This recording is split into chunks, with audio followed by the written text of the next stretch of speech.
How can a father forgive the rapists of his daughter? And you were able to do it. If I don't experience forgiveness, I don't think I can forgive others. You cannot give what you have not experienced. Ibig sabihin mga kapatid, tayo, pinatawad tayo ng Panginoon. So ngayon, ang tanong,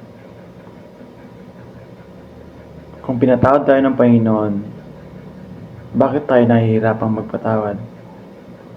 Tayo nga, hindi tayo karapat-dapat sa kapatawaran na yon. Pero dahil sa pagmamahal ng Panginoon, nandun yung great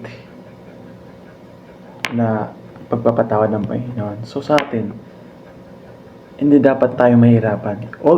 Even mahirap talaga, pero hindi mahirap sa atin dapat ang magpatawad.